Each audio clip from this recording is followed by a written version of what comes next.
You're listening to The Next 15, a podcast show for the binge listener covering random topics such as relationships, current news, and everyday life issues. My name is Trey North, and for the next few minutes, I hope to make you laugh, educate, and inspire you.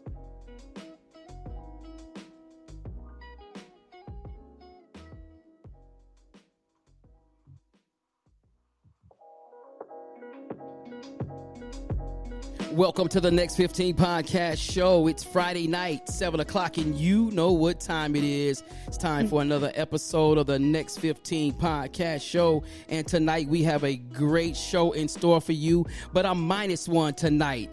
My co-host Chris McAllister is not in the studio. He's at home taking care of some personal business, but I'm not alone tonight, and I'm going to go ahead and introduce my co-host. Oh, man, you guys just don't understand. This is an honor right here. This lady is the daughter of the king, founder and owner of Noise Radio Network, executive producer, and host of the D.R.I.P podcast. She's a mother of 5, grandmother of 2, hailing in Atlanta, Georgia, with super producer Andre Ski Taylor. She's better known as a girl next door who loves family gatherings and good conversation, coffee, a good book, and I ain't mad at her about this one. Cleveland Browns, Cavs, and the Indians, and a nice hot pizza. It's Nichole Taylor, y'all. Hey, everybody. Hey, Trey. What's going on? Oh, man. I know. That was a long intro, but hey. Long intro. It's good though. It's good. It is an honor to have you on the show tonight. Honestly, seriously, you know the backstory. I've been a fan of the D.R.I.P podcast ever since I've been doing this podcast thing for the last almost 2 years, and I've enjoyed your show. You and your fellow co-hosts that you have. My gang. Yes. Well, tonight, y'all, first of all, I want to thank all of our listeners in the chat room. Hey, Andrew, we see you there. We know that you guys also listen at next15podcast.com. Thank you so much for tuning in tonight. Don't forget to follow Next 15 Podcast on Facebook and Instagram platforms. Last week, if you missed the episode, it was Conflict and Comedy. You can go back to the website and catch those, or you can catch it right here on Spreaker.com. And before we get in, I just want to give a shout out to Juan Alaman of the 80s Hour and the Wrestling Way Back podcast. His show will I forgot about this. The Wrestling Way Back podcast airs on Thursday nights. I will be hosting his show while he's out taking care of some personal matters. So I want to give a shout out to Juan Alaman for trusting me to do your show. This will be a first for me. I'll be solo. I'm used to having a co-host. But anyway, tonight, topic, it's 11. You've seen it. We've been advertising it like crazy on both ends of the spectrum. We got 11 ways to help save your relationship. And we're going to be talking about intimacy, relationship boundaries, relationship needs, fears, and much, much more with my special co-host, Nick, from the D.R.I.P podcast tonight. Good conversation tonight. Yeah, good conversation. You want to go ahead and dive into this? Well, you know, I was when you asked me to be on the show and I saw the first 3, intimacy being the first one. I'm like, okay, now how deep we're gonna go with intimacy? You know, people like to talk about intimacy. Well, people like to talk about sex, but they don't like to talk about intimacy. And we need to understand that the two are very, very different, especially when you're talking about relationships and marriages. Absolutely. Very, very different. Absolutely. Yeah. Let's dive into it. Let's talk about intimacy. Okay. Hold on. I can't do that without acknowledging my boy Chris McAllister. I see him and his brother, his twin brother. It's really not his twin. Right here in the chat room. Thank y'all so much for supporting your boy. I had to do that shout out because that's my co-host, y'all. Okay, let's dive into it. You want to go first and talk about intimacy? No, I'm following the leader. You go first. Okay. Well, y'all know when we talk on intimacy, especially in relationships, most of us thinking about sex, how good it is, how he and she can put it down. Y'all know how it is.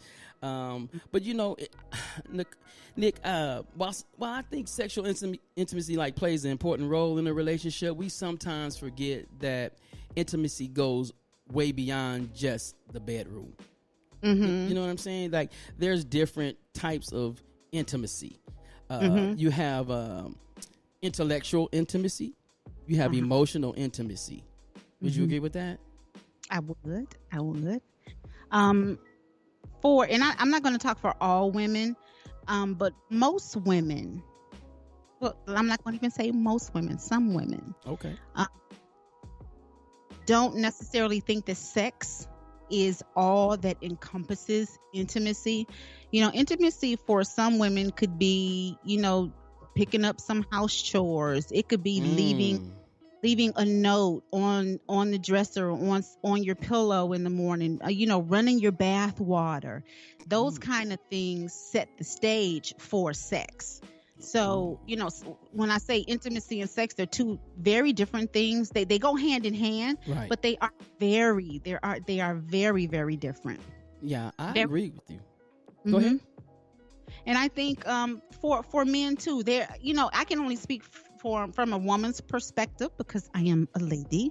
But I think that we like things like flowers and candies, and not candy. I don't like candy. I like flowers and, just little notes and things, calling to say, hey, I just want to hear your voice. That sets the tone for a lot of other things that you want happening in your house, so it's tone, and it does really matter. So when you're talking about saving your relationship, those types of things can help out a great deal, and they can go a long way. I'm gonna agree with you on that. I'm also gonna hit for me as a male, because we like to see the eye candy. I get it, but me personally, intellectual intimacy is a must. When couples can hold a stimulating conversation, if I can hold a stimulating conversation, with you, it kind of, in my opinion, like you said, it could open doors to even a greater level of sexual intimacy. Absolutely. Before as for me, I'm just being honest and transparent. Before I can even go there with you, there has to be something underneath the garment of what she's wearing. It's for me, it's another level of foreplay. Which can revert back to having great sex in bed. And because the couch, can lead to talking in the bedroom, and that's real good. Yeah, if you got that good mouthpiece, that good game, you spit that game. I'm just saying. And I think there's a level of emotional intimacy. I think like when a couple can feel safe about sharing their feelings with one another, even uncomfortable ones, I guess my point of view would be like, say if the woman is maybe uncomfortable about her body or parts of her body, when they can share that emotional intimacy and trust, and have that level of trust and security, that will form, to me, a great bond as well on the intimate side of things. Would you agree to that? I would, but you have to let the woman first, What you mean? Conversation. Nah, you got to stimulate her. Conversation up about her body, because women are very sensitive. Some women are very sensitive about their bodies. I don't know one woman who doesn't like something about her body. So that's the big part, when you can share those types of things with your husband. I think I just asked Andre when we were walking into the grocery store, I don't know what I said to him, but basically, am I gaining too much weight, or am I too skinny? Am I too thin? So, we're always in that space of how we look to our partner. So that's important. True. That's true. You gotta feel comfortable. Yeah, I get it. Yeah. Okay. That's good. That's the first one. Intimacy. Yeah, y'all thought we was gonna probably take it somewhere else, didn't y'all? Nope, not tonight. Okay, let's deal with point number 2. Relationship boundaries. Yeah. Ooh. What are some boundaries that men have in relationships? Ooh-wee. I was gonna ask you the same thing. You want me to go first? I mean, I can if you want me to. Go right ahead. When you're talking about boundaries, I think boundaries are safe spaces But when you're talking about saving your relationship, a boundary is something a line that you don't cross. Mm-hmm. You just don't cross it. So, I think you have to set those types of boundaries in your relationships to keep everybody happy I agree.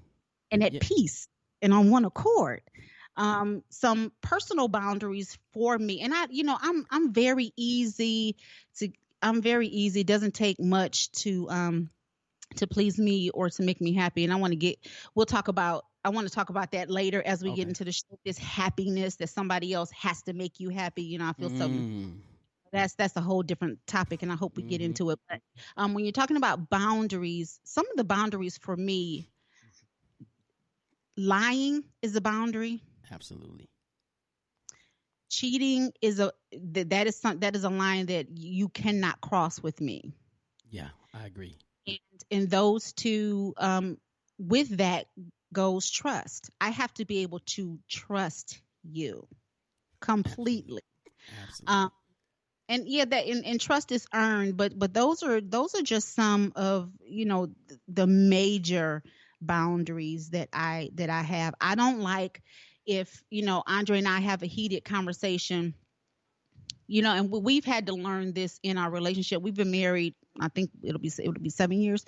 um, we're learning just now not to raise our voices when we are having heated conversations. Ooh, that's good. That's Don't you good.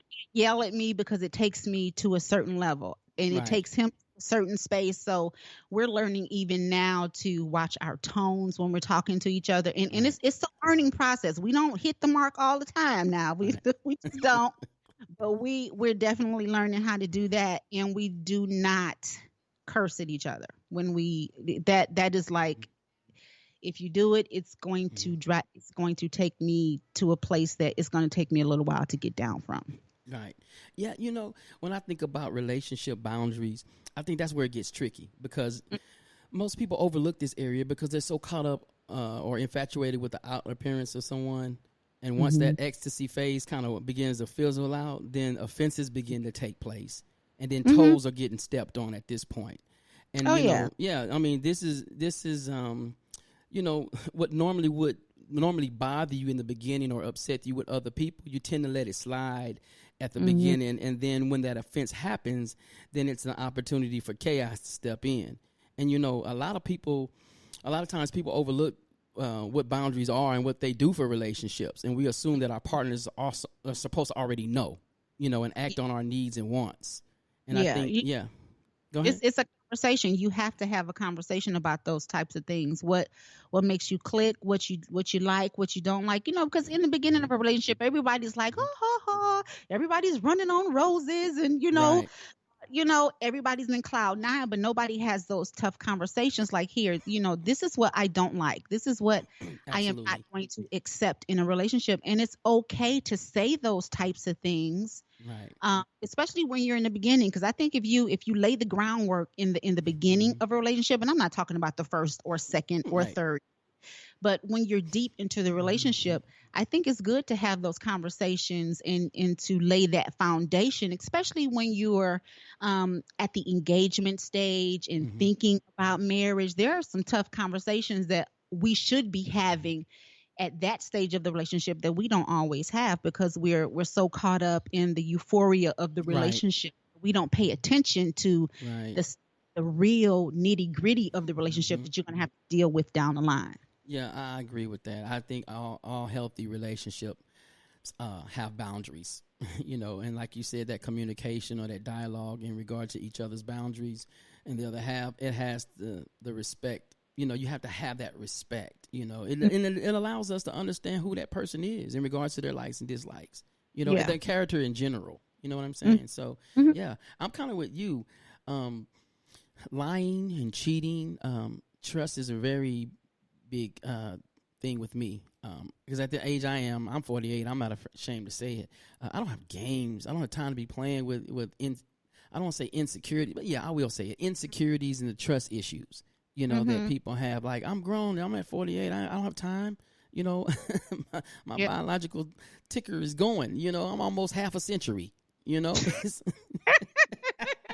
So I don't have time to be doing that high school stuff, you know, or, you know, why you looking at me? What was you doing? What time did you come? You know, I don't have time for that, you know. But I think in those boundaries that it's the predictability of that person, the consistency of that person. So, and we'll probably end up getting into that later on too, also in the podcast. So yeah, that's good. That's good. What about our third topic? You want to hit on our third topic? Relationship needs. Yeah. What do you need in a relationship? That's gonna be a. I think every individual. A whole show. Yeah, I know, right? A whole show. What women need, what men need, because you know we find out, you know, just talking to, you know, our peers that right. We all are on different sides of the spectrum, and but if you really look at both sides of the spectrum, everybody needs to be understood. Everybody needs to be loved. Everybody needs to be trusted. You know, those are some fundamental things. And I think, you know, you have to just be in tune. You have to want to be in tune with your partner or your, you know, your spouse in order to really find out what they need and what they want in a relationship, even if it takes some learning from you. You know, we don't hit the mark, and we don't know everything that we need to know or everything that there is to know about relationships. And I think that's the fun part about relationships, learning your spouse and finding ways to learn more about them and to be attentive to their needs. Right. That's true. Yeah, I think every individual is going to have their own personal agenda on that one. You know what I mean? Like for me, I got some relationship needs that are basically non-negotiables. You know, I need you to have a job. You know? Yeah, that goes without saying. I need you to be a Christian. Well, yeah. You know what I mean? Our beliefs in the area, we got to have the same like-minded, you know, belief. Yeah. You know, you can't be. Go ahead. No. I'm not going to interrupt you. Go ahead. No. I was just going to say you can't be a murderer and we sleeping next to each other. You know, I'm sleeping one eye open and the other one half open. You know, you know, I'm just saying we gotta have some security, stability, and most of all, like I said earlier, you gotta have some predictability. I have to be able to trust you, and you earn that based on the level of your predictability. You know. And anytime you get outside of that, then, you know, Inspector Gadget is going to come out. Well, see, that I don't know how I feel about that word predictability, because I don't want you to be predictable. Wow. I love people being spontaneous. I think you have to go into relationship trusting. You have the problem when you've been in past relationships and you bring that baggage into your current relationship, and your current mate or spouse is paying for what somebody else did. You know what I'm saying? No, I get what you're saying. Everybody has a routine and everybody has a pattern. And I don't want to, you know, like you say, be Inspector Gadget or my antennas go up when you switch up your pattern. I have to be able to trust you that even when you switch up your pattern, I trust that you're going to be responsible and accountable in our relationship. You know what I'm saying? Yeah. So let me interject that right quick. When I say predictability, that's what I'm saying. That level of trust based on your actions. Not that, you know, when you say spice, I'm not talking about spice. I'm talking about, you know, how your character, how you treat me. You know, I mean, if you know you work until 5, you know, or you working past 5, and you say you at work, then you better be at work. You know, you start coming in the house at 11 when you used to come in at 7. Then that's what I mean, predictability, so that you can earn that trust. Oh yeah. That goes back to that not lying. Absolutely. Right. For me, anything that you don't disclose to me, especially when you're in a marriage, is a lie. For me, that's just for me. Anything that you don't disclose, anything that's kept a secret, for me, it's a lie. Now, everybody does not agree with that, but that's just me. So not telling you is the same as lying to you. Yeah, for me. That may be some baggage that I'm carrying. You know. Sorry, Dre. I'm so sorry, Dre. Don't say you're sorry. He's okay. I mean that that may be some baggage that I'm carrying that that I need to work out. But yeah, for me, anything that you don't disclose, Yeah. for me, it's a lie. Hmm. I mean, And I it makes me feel it does feel some type something. of way. I got you. Mhm. That makes sense. I tell Yeah. you what. Let's take a commercial break, and when we come back, we'll finish up. We'll start back on the next part of or the next what? How many have we hit? Just three. So we got Uh-huh. we got number four. Okay. So we'll come Yes. back after these commercial messages with 11 ways to help save your relationship right here on the Next 15 podcast with Nick from the Drip Podcast. Yes. Hi, this is Trey North, and I wanted to let you know about the Next 15, an all new podcast show designed specifically for the binge listener, covering random and sometimes off the cuff topics such as relationships. How's everything going, Nick? Pretty good. We good? We good? Mhm. All right. Yeah. I ain't rushing you. I ain't over talking you. You good? No, I'm fine. Okay. I'm just making sure. This is Okay. what I do. I make sure everybody comfortable. We got about 40 seconds till we go back. So, all right. Okay. I think it's going good. Okay. Yep. Yep. Yep. You want to read some of the comments when we come back? I'm gonna open up the phone lines, and then when we come I back, can't see any of the comments. you can't see the comments in the chat I'm room. not in Spreaker. No, I'm not in Spreaker. Oh, that sucks. No wonder you didn't say nothing. Okay. All right. We got 16 seconds. I'll be back. Release contents and our monthly newsletter. This is Trey North, and I'll see you on the Next 15.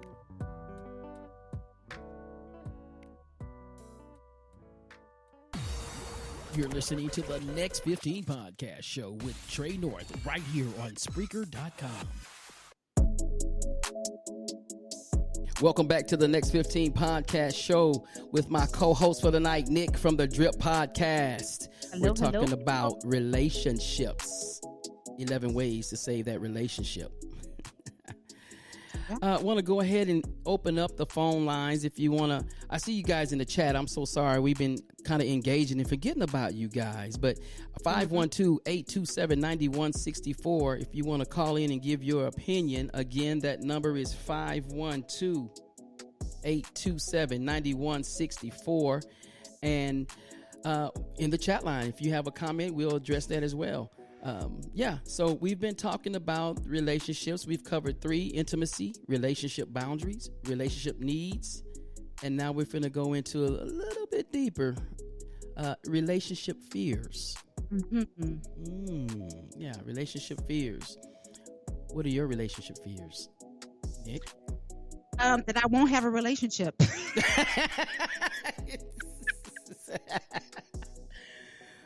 Touche. Hey,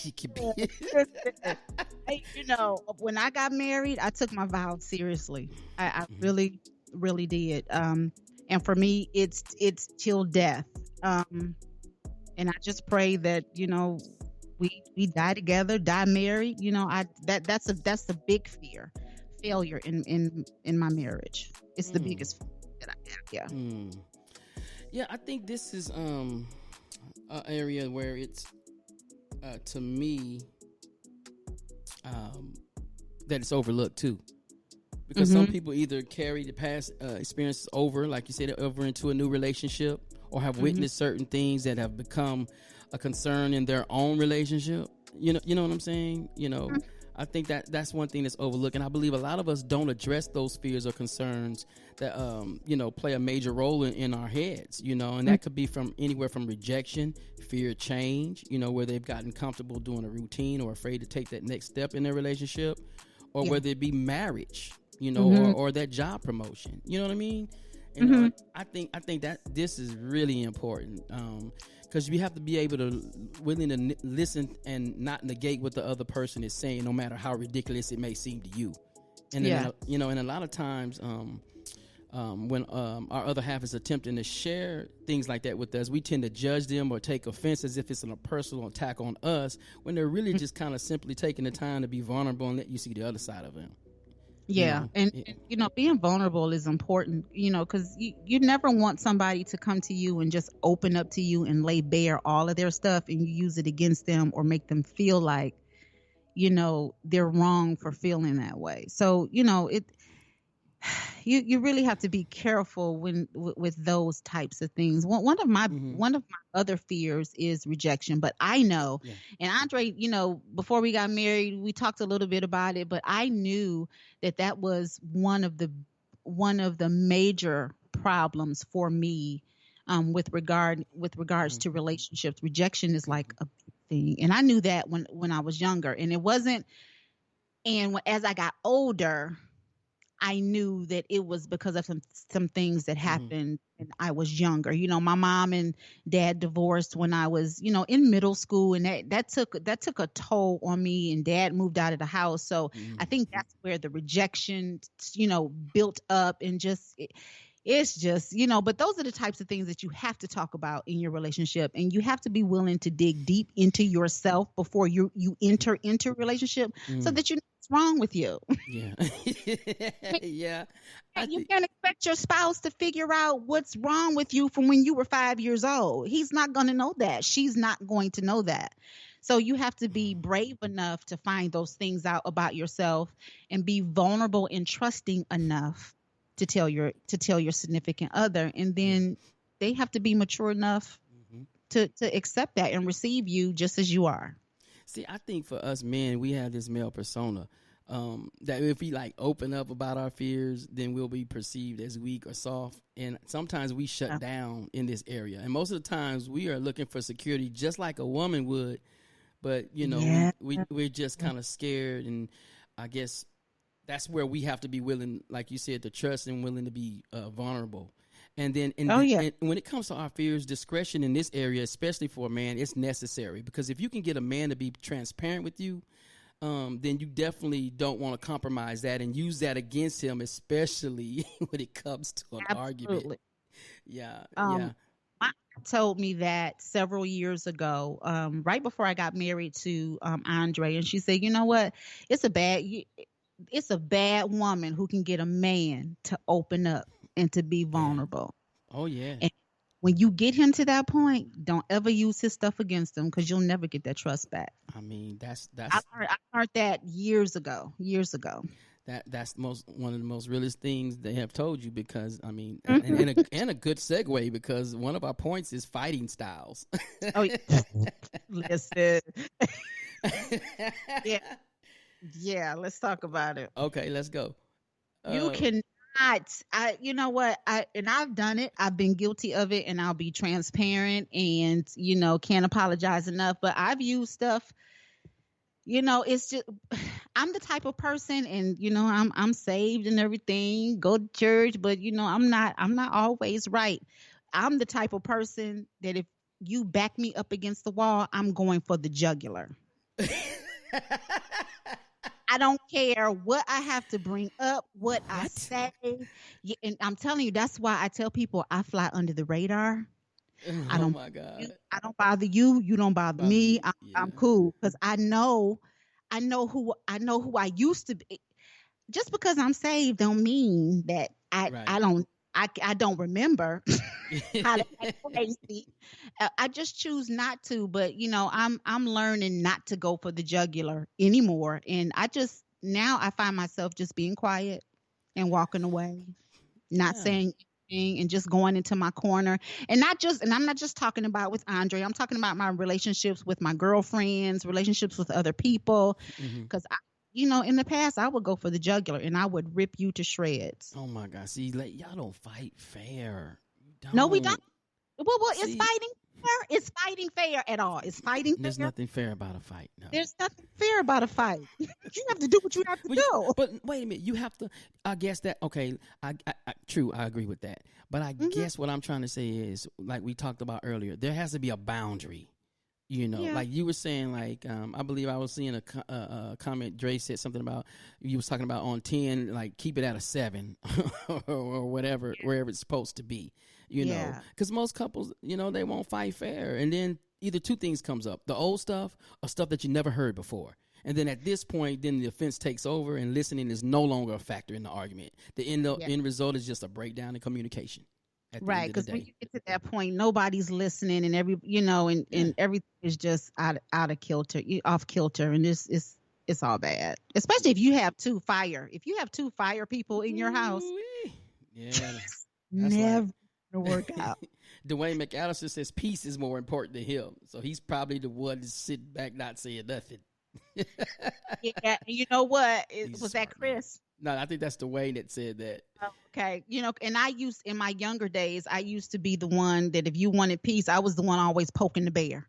Ooh. So On like the couch, the TV, and I'm poking the bear. I'm poking the bear because I wanted to get a reaction, but you know, maturity will have you deal a different way. Yeah, you deal a different way. I don't do that anymore, but those were my younger years.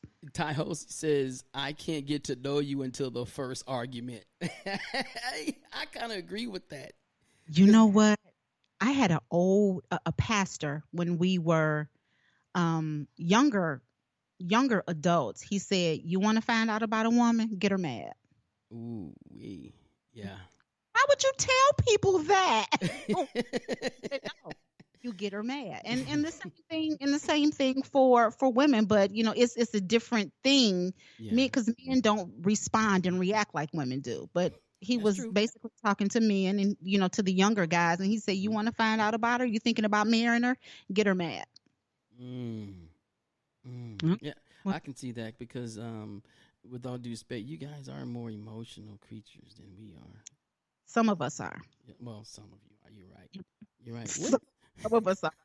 What do you guys think out there? I just want to know your comments. If you want to call in, give me a call, 512-827-9164. We would love to hear. Somebody call us. Yeah, let us know what you got. Do you fight fair or do you fight dirty, or do you keep something in your arsenal that they did? Because you know what, I just thought about something when I said that. I did. Sometimes y'all ladies can be smooth. Y'all see something and don't even call it out. You won't call a spade a spade. You'll wait and hold it in like it's a draw for a card in an Uno game. Keep it in the bank. Keep it in the vault. You keep it in the vault, but you can keep it in the vault, but you have to learn not how. And if you need to take it out the vault, how to take it out the vault, and how to. You never use it when you're angry. First of all. Oh, never, detail. use the information when you're angry because it'll just be bad. That's just bad. Bringing up dirt, bringing up what somebody did in the past when you're angry. Is something totally different than saying, I was thinking about something the other day and it's really been bothering me and I wanted to discuss it with you. It brings it you talk about peace, that will bring peace when you take stuff out of the vault in a peaceful manner. But if you use it when you're angry, fireworks. Yeah, Okay. not fireworks either. More like a bomb. More like a bomb, atomic bomb. Yeah, I was gonna say that. Yeah. Okay. All right. I think I'm with you on that one. I get it. What about this is a deal breaker right here too. Spending habits. Why is that a deal breaker? Well, it's a common deal breaker in a relationship because you're talking about finances, and let's be honest, some of us have poor spending habits, and others are very frugal in their finances, but a lot of relationships have taken a turn for the worse when it comes to finances, or the handling of finances. Yeah. And so that's what I say when I say deal breaker, because some people are together because of finances, because they can't even afford to break up or move on. Awful. I'm just keeping it real. I mean, listen, in my young years, that was a situation. I wanted to leave, but I couldn't afford to leave right now. Yeah, and that's why it's so important to listen. I'm learning more and more that the things that my mother taught me when I was in my 20s and 30s, I listened to my mom, but I didn't want her to know that I was listening to her.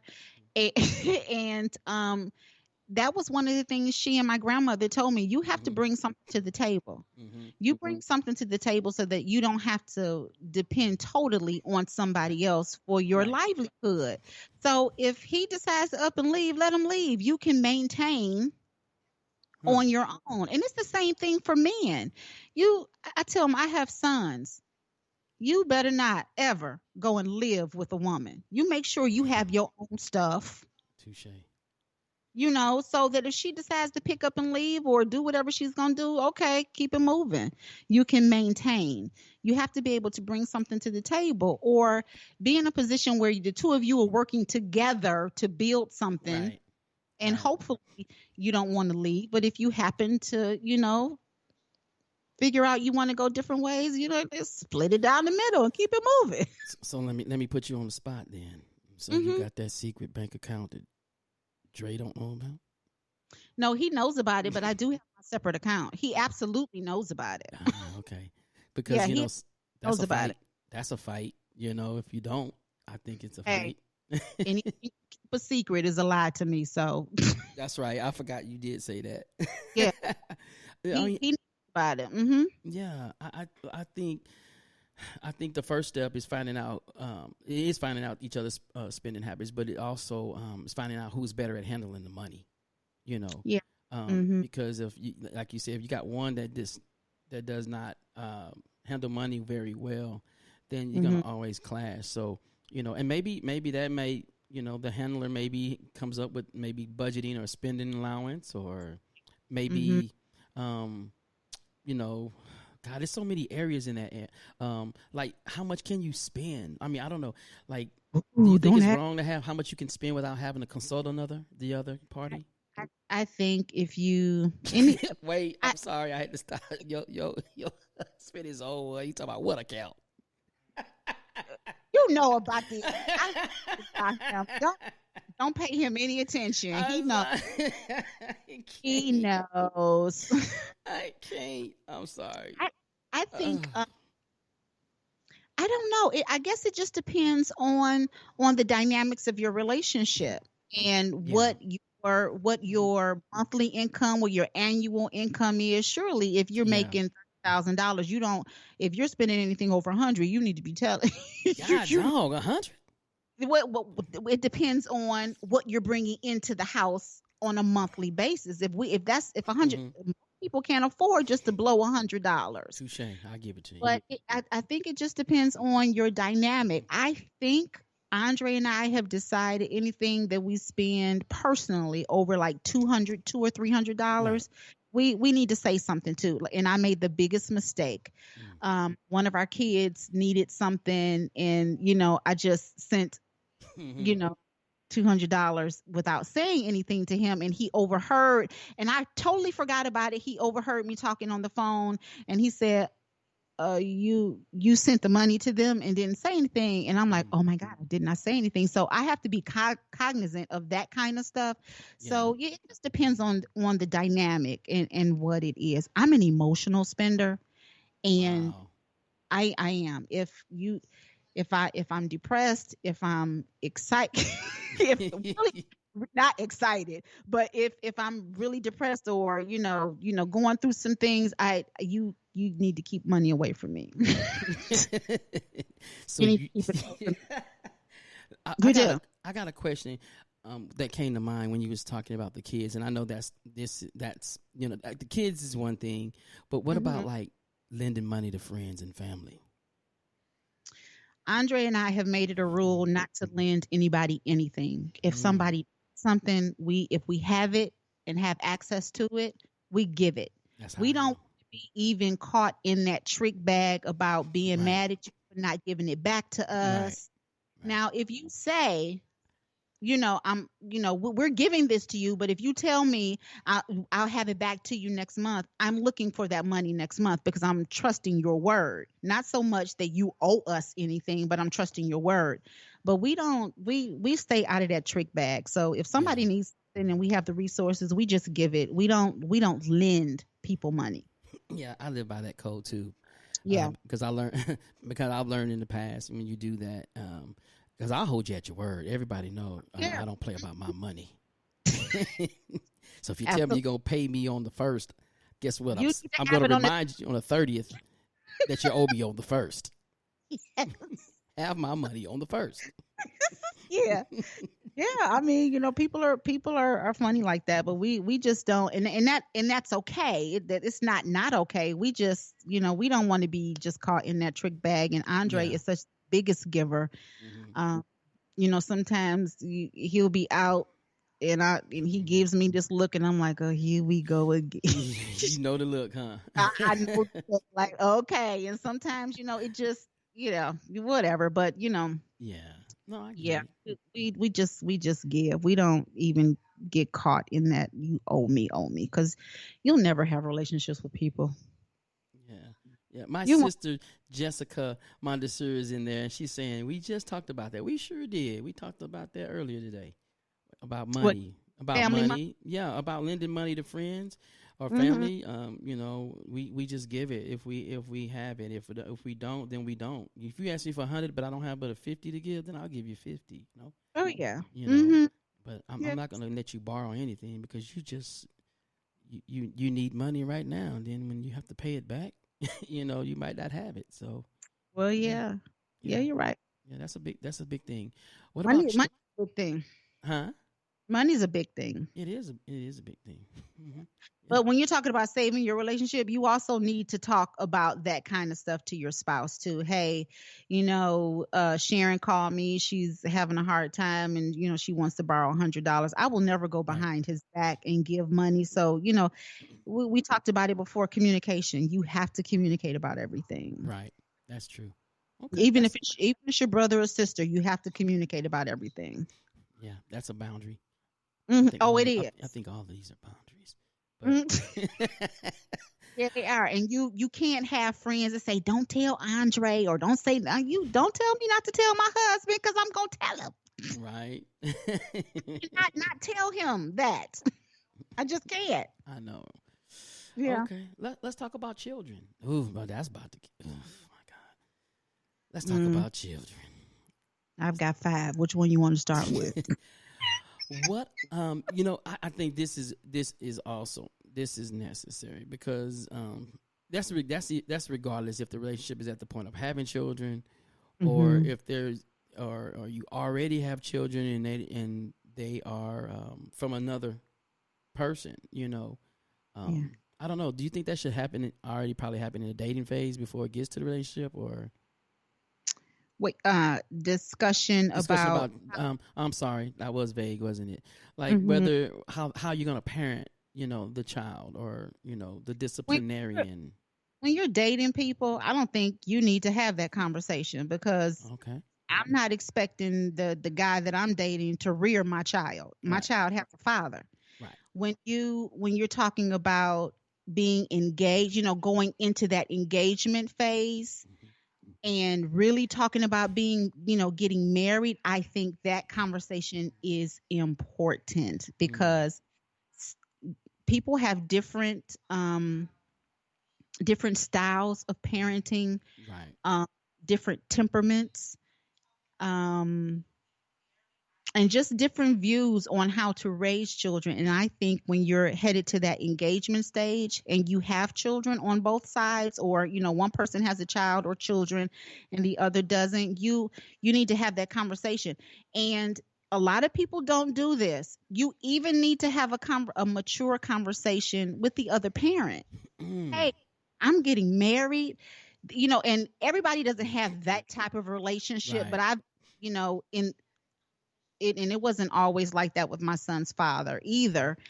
But as he grew older and as we matured, the relationship became better. Hey, I'm getting married. I introduced Andre to my youngest son's father, and they have I think they have a good relationship on, having conversations with him. Zion's 20. Hmm. um Andre's been around for the last 7 years, but Hmm. his dad was like, look, you're in this man's house. He is your stepfather. Whatever rules that he has in his house are the rules that you need to follow. So they have a good relationship, and I Oh think you have wow. to have conversations when you are headed into a marriage, and not be afraid to have those conversations, because Right. somebody else is around your kid, and that could make any parent feel some type of way. That's a boundary in itself. It Dealing is. with oh man, it Yeah. seems like really boundaries. This should have been entitled boundaries because Boundaries. I mean, you talking about another man or woman's child, and everybody wasn't. Everybody's not been raised the same. So how you discipline your child, and dealing with that child might be totally different from Yeah. the other Yeah. parent. Yeah, that's good. Let's take another commercial break. And when we come back, we'll get the last four and start wrapping it up. I don't want to keep you on here too long. This is a good conversation, but you guys keep it locked right here on the Next 15 podcast with Nichole Taylor.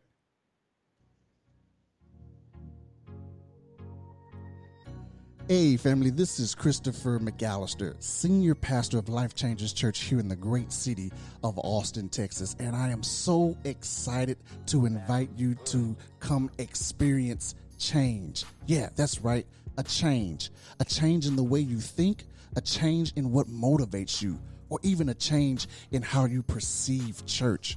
So come visit us on Sunday mornings at 10:30 a.m. for an hour of power, either at our physical location at 15020 North I-35 Frontage Road, Austin, Texas, 78728, or on our website at lifechangersaustin.com. Or you can even catch us on our live stream on Facebook at LCC Austin. Yeah, that's right, LCC Austin.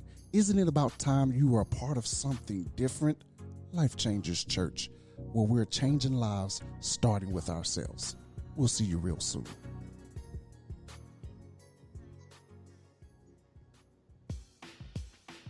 Life Changers Church presents a 30-minute biblical study that will propel you through the rest of your week. We call it Wednesday Night Wisdom. And it's right here every Wednesday night at 7 p.m. live here at LCC Austin on Facebook and on YouTube live at Life Changers Austin beginning September the 30th. It's Wednesday Night Wisdom right here from Life Changers Church, where we're changing lives starting with ourselves.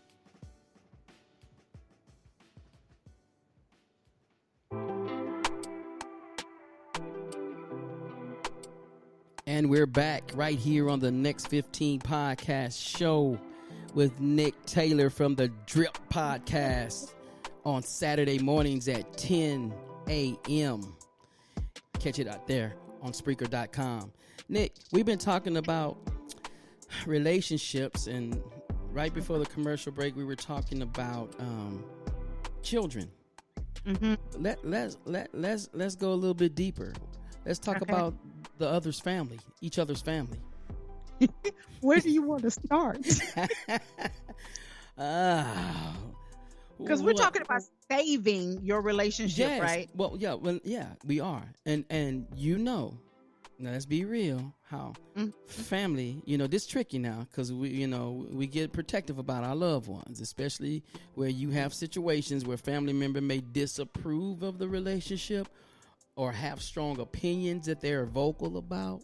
You know what I'm saying? So that's where I'm coming at, the interference that comes in at pretty much at this point. The boundary, again, it just comes to mind because it's, we know that it's important that you walk in agreement, because sometimes our family members can say some hurtful things, to the other party, and I think as a couple, you have to set those boundaries, especially in marriages where running to your mama or your daddy is not an option. How do you feel about that? I believe that it's very important to walk in agreement. And I love that you said that. You and your spouse have to be in agreement. It is just, and I think it's the way that Andre and I carry ourselves with our families, that it's just an unspoken language. You're not going to say anything crazy about him. You're not going to say anything crazy about me to him. You're not going to even give your opinion about what we should be doing in our relationship, because we don't open the door for that for our family. And when you're talking about saving your relationship, you keep your family out of your business. Keep your girlfriends out of your business. Keep your homeboys out of your business about things that are going on with you, because you guys will patch it up and keep it moving. And people in your family, mamas, daddies, sisters, brothers, they'll be looking at the other spouse crazy, and you just don't need that type of drama. And when you have those types of relationship, that comes with maturity, being able to hash out your own problems. Now, there was one person that I talked to, and that was my aunt, and my aunt passed away 2 years ago, and she took my stuff to the grave. You talking about somebody taking stuff to the grave? She took it. She took it to the grave. She was the only person. She had been married for 60 years. She was my go-to person about relationships, about even the first couple of years in my marriage with Andre. She was the one that I would go to. Not my mother, not my sisters, not my best friends. She was the one. You have to have somebody who will take your stuff and neutral, give you good, wise advice on how to be married. And okay, and here's another thing. You want to save your relationship, stop getting advice from your single friends, because they don't know nothing about marriage. Ooh. No, you married people should not be taking advice from single people. And if divorced, the only thing they can tell you or teach you is how not to be divorced. That I don't that's just my thought. That's just my thinking. Now, what if they're single but they were in a relationship, a previous relationship?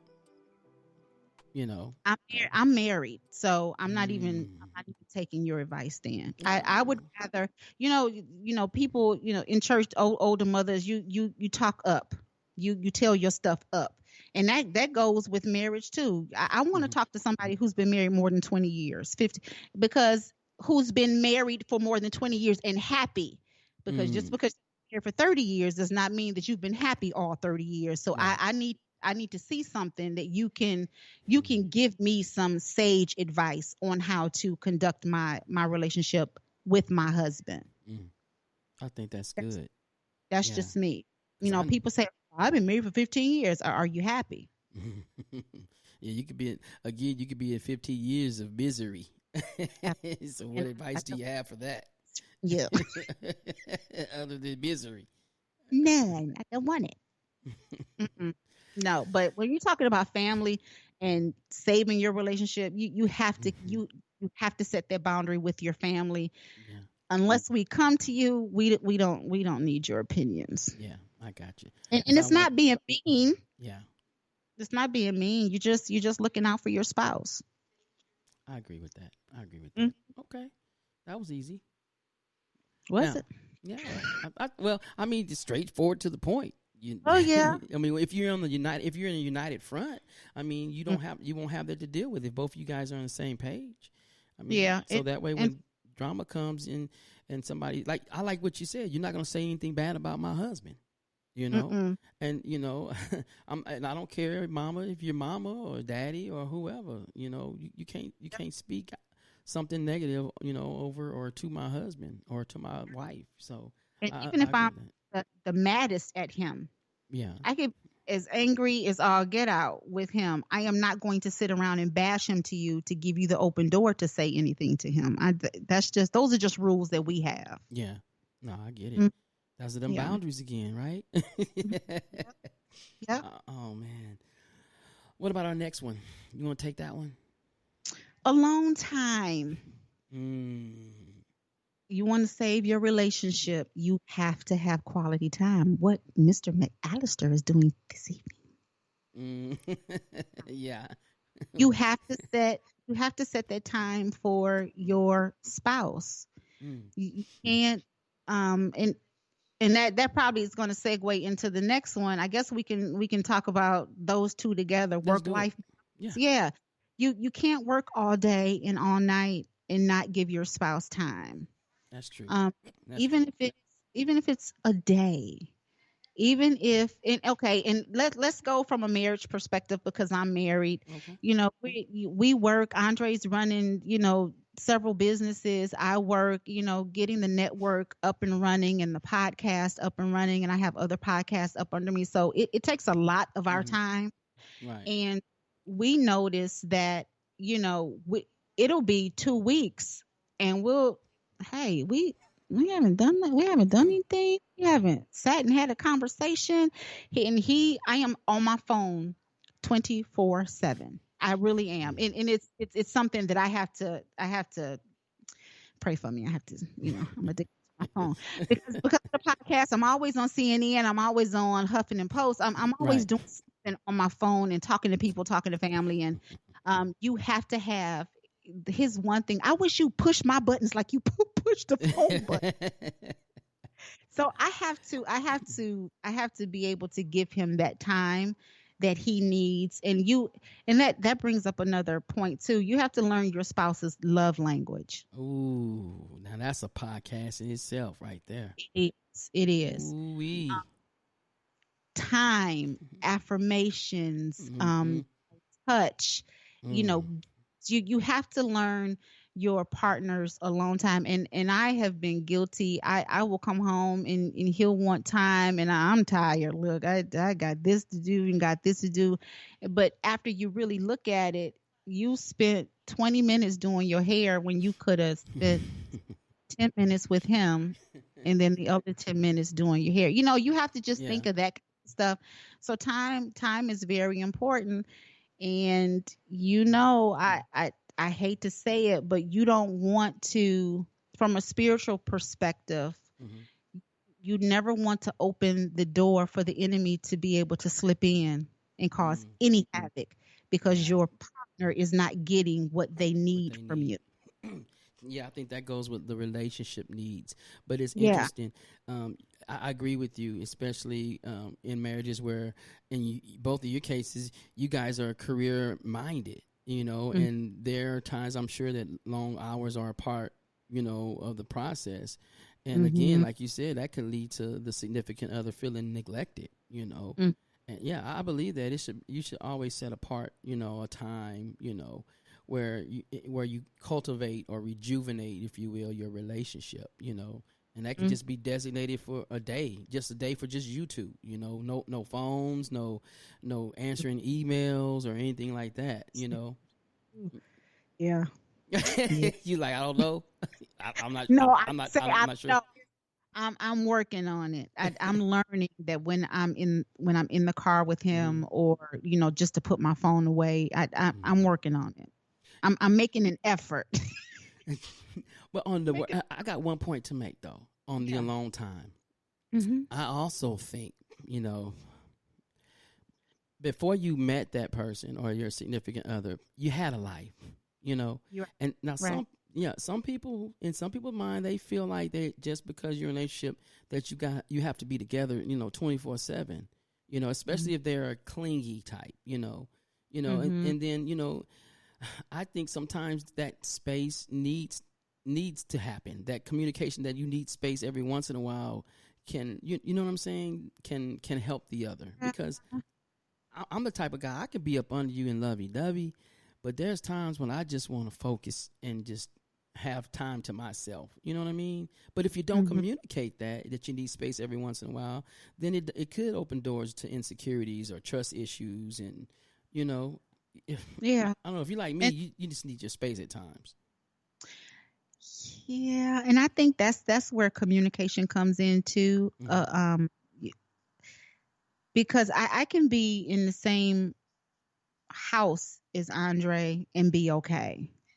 But then there Mm. are times when I want to be up under him, Mm. and then and I can be selfish. It's like I want my alone time, but I don't want him to have his alone his alone. Like, well, where you going? Why you need to go with them? Or what are you getting ready to do?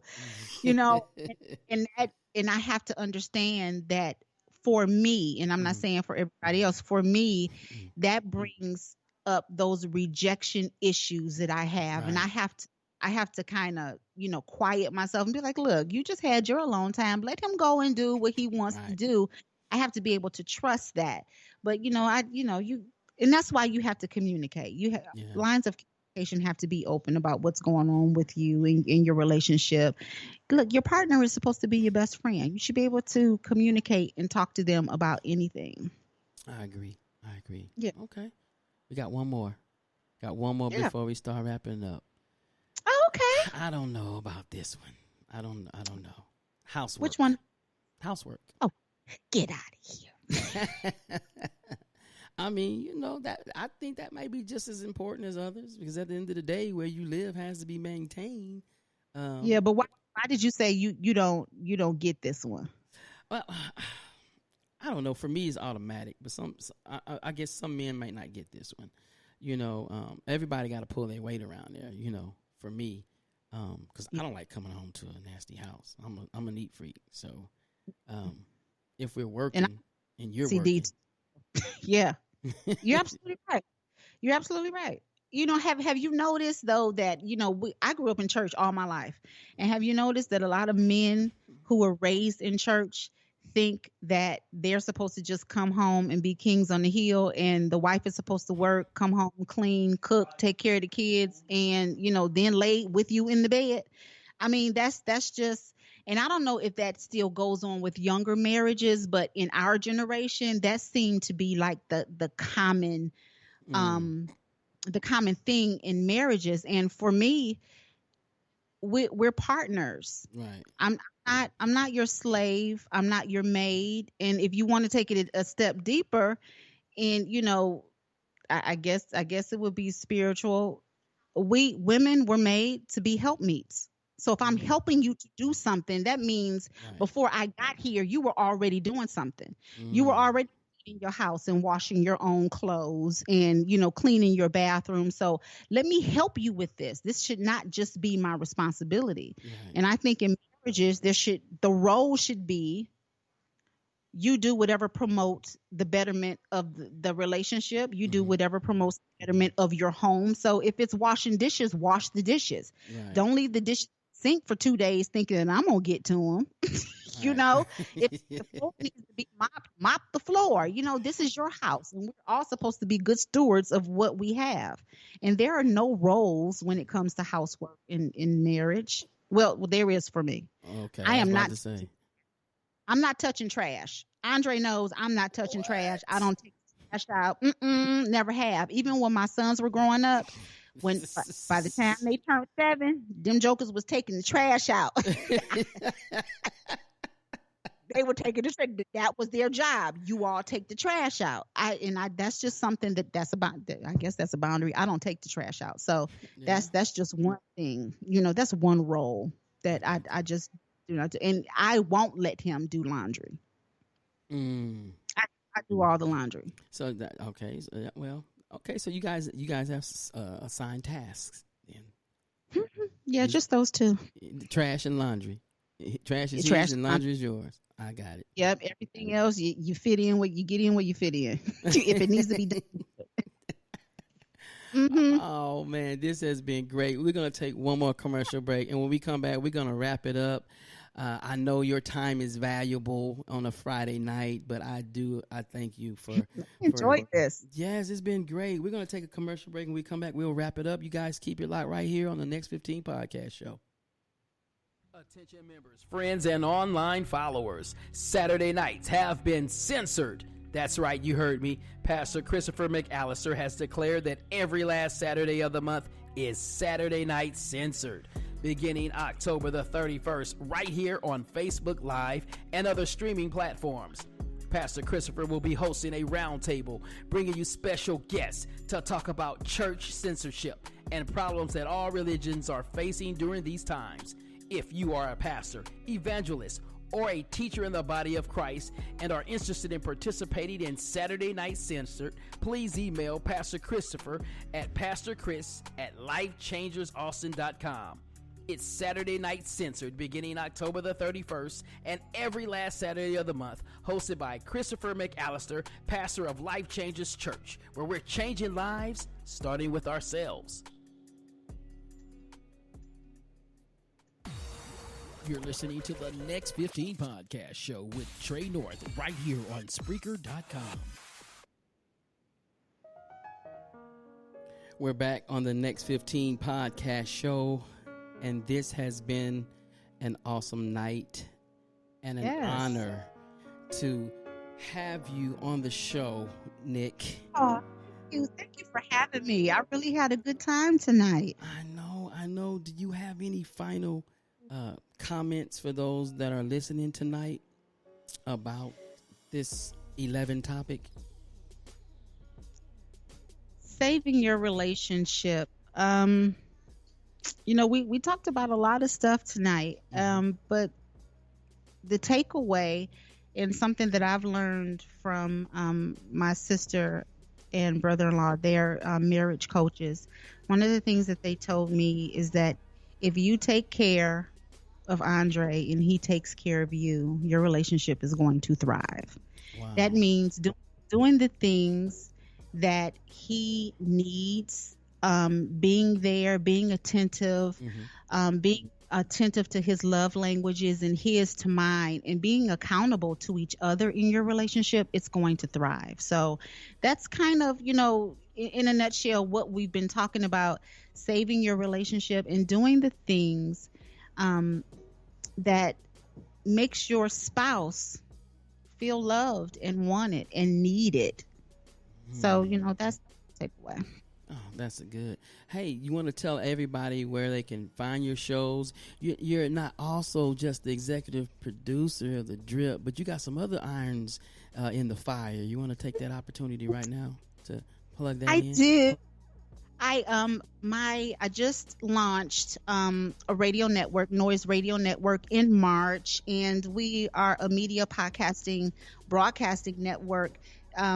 And our intention is to house influencers and podcasters, to bring them together to be a force in their communities. So that's the premise of what Noise Radio Network is. And the Drip Podcast, we just have conversation real deep, and it's not always intellectual, but there's, how many of us is it? It's 4 of us. We're different backgrounds, different ways of thinking, and we just had to sit down and have conversations about life, relationships, politics, whatever comes to mind. So that's the Drip Podcast. We can be found on every platform, wherever you stream your music or listen to podcasts. We're everywhere: Apple, iHeartRadio, SoundCloud, wherever you listen to your podcasts. We air every Saturday morning at 10 a.m. And we also have a live chat room on Spreaker. So if you guys want to drop by, so your husband also is a super producer, Andre Ski Taylor. Absolutely. He's got any projects going on right now? He released his first single, Reach, 2 months ago, and just released his second single 2 weeks ago, Better Days. And he can be found on every streaming platform. It's Better Days, and I'm sorry, but I cannot remember the name. I should let him give a plug, but it's Better Days, Andre Ski Taylor. You can find it on Spotify, Apple Music. It's everywhere, and it's doing really well. I'm so proud of him. Listen, I appreciate you. Thank you so much for taking the time to do this podcast with me. This has really been an honor to do this. You didn't do my thought. What's your final thought? I didn't give you my final thought? Okay. No, you did. I didn't, did I? No. Let me start my music again. Okay. My final thoughts. Boundaries. I think with every relationship, you need to set those boundaries so that,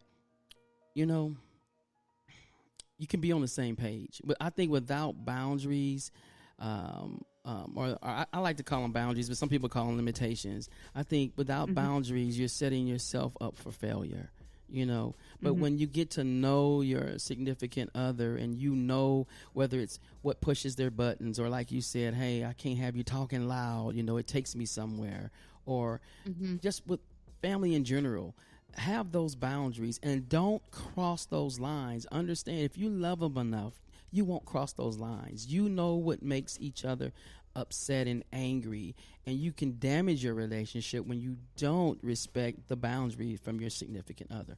So that's my takeaway. Real short and sweet. Yeah, that's my takeaway. Yeah. Okay. I enjoyed tonight. Thank you so much again for inviting me. No, thank to you. Yeah, it's been fun.